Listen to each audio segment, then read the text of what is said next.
Bismillahirrahmanirrahim. Rabbi zidni ilma warzuqni fahma wa alhiqni bissalihin. Alhamdulillah wa syukrulillah, kita bertemu kembali dalam pelajaran pendidikan agama Islam dan budi pekerti. Materi kali ini tentang kisah keteladanan Nabi Yunus alaihi salam untuk kelas 6 semester genap tahun pelajaran 2020-2021 SD Istiqomah Bandung.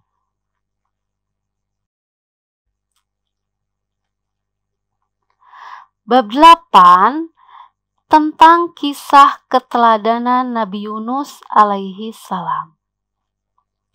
Bisa dilihat di halaman 101, keadaan orang-orang Bani Israel sangat memprihatinkan pada saat sebelum diutusnya Nabi Yunus alaihissalam.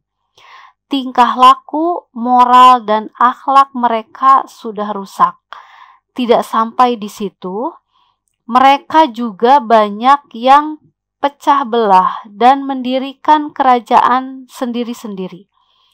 Tepat pada masa yang kritis tersebut, diutuslah Nabi Yunus alaihissalam sebagai Rasul dan Nabi Allah Subhanahu wa Ta'ala untuk memperbaiki kerusakan-kerusakan yang dilakukan oleh Bani Israel tersebut.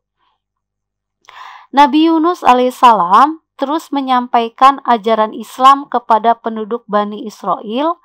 Nabi Yunus alaihissalam mengajak penduduk Bani Israel untuk meninggalkan berhala dan mengubah akhlak tercela mereka.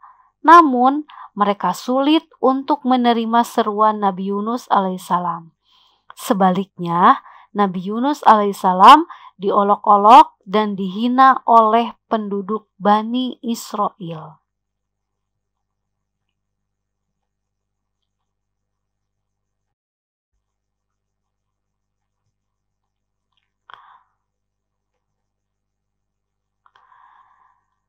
Kemudian, cobaan yang dialami Nabi Yunus alaihi salam.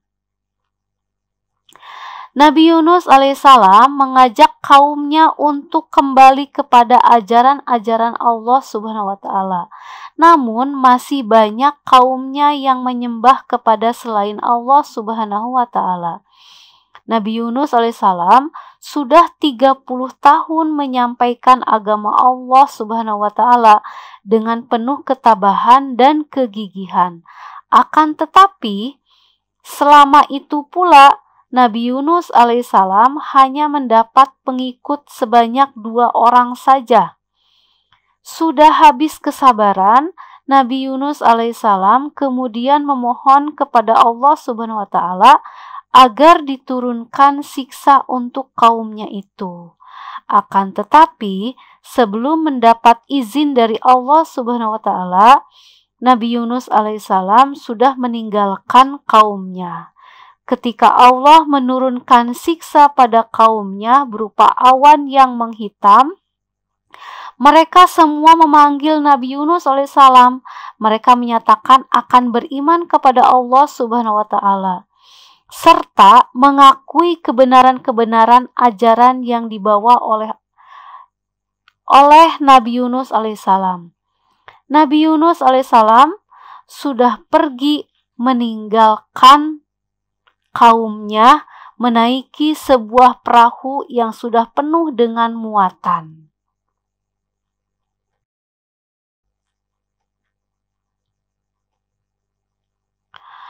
Tatkala perahu-perahu tersebut berada di tengah lautan, perahu yang penuh muatan itu hampir saja tenggelam karena banyaknya gelombang yang dihadapinya.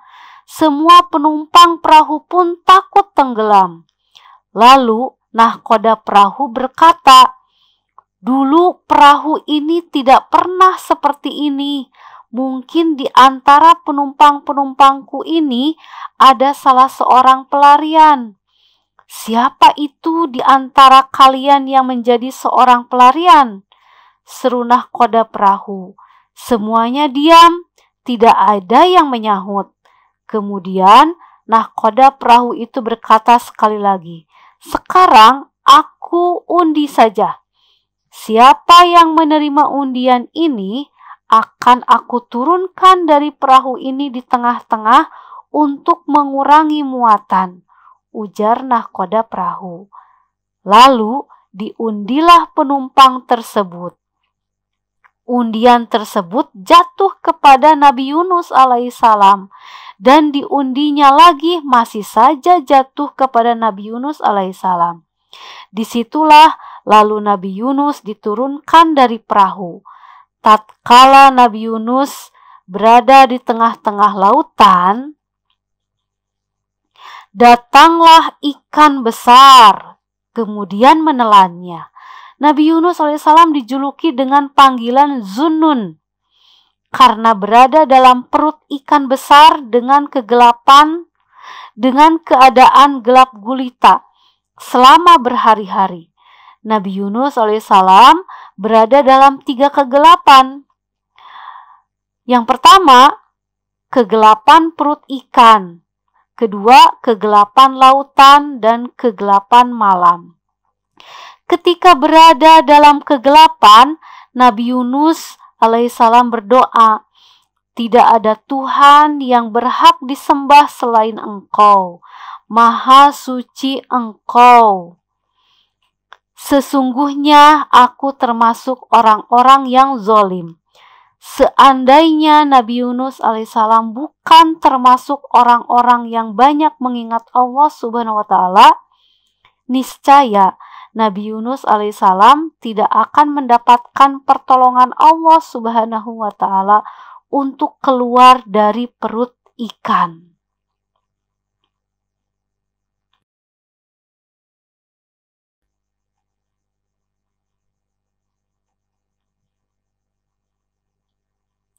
Bisa dilihat di halaman 102.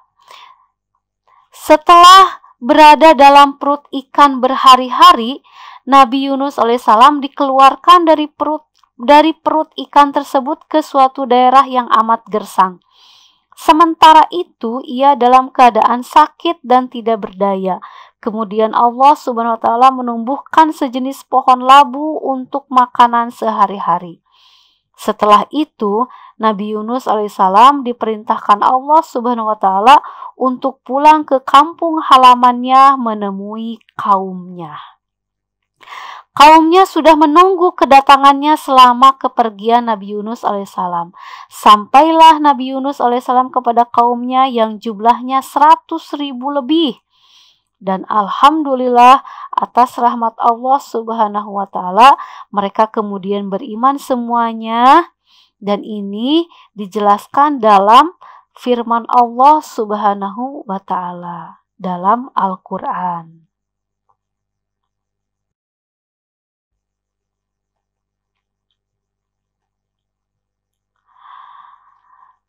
Dalam Al-Quran, pada surat As-Saffat ayat 147 dan 148. Bismillahirrahmanirrahim. Wa arsalnahu ila mi'ati alfin aw yazidun. Fa'amanu famatta'nahum ilahin. Artinya, dan kami utus dia kepada 100.000 orang atau lebih, sehingga mereka beriman. Karena itu kami anugerahkan kenikmatan hidup kepada mereka hingga waktu tertentu.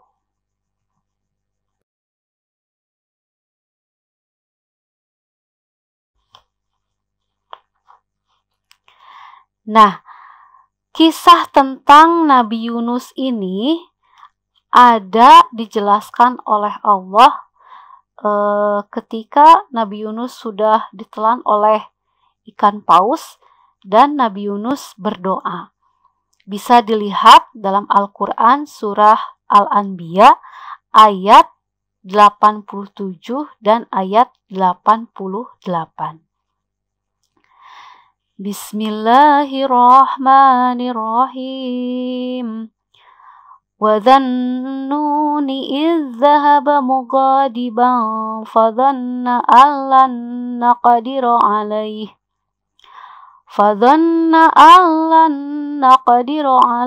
fanada fi zulumati alla ilaha illa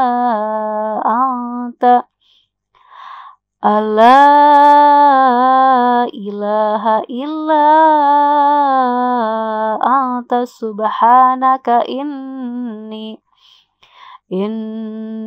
kuntu minaz zalimin. Fastajabna lahu wa najjaynahu minal gham wa kadzalika nunjil mu'minin.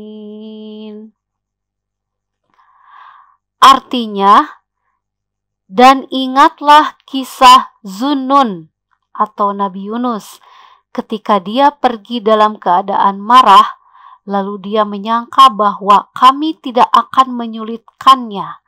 Maka dia berdoa dalam keadaan yang sangat gelap. Tidak ada Tuhan selain Engkau, Maha Suci Engkau, sungguh aku termasuk orang-orang yang zalim. Maka kami kabulkan doanya, dan kami selamatkan dia dari kedukaan. Dan demikianlah kami menyelamatkan orang-orang yang beriman. Nah, ini dalam surah Al-Anbiya ini isi doa yang dipanjatkan.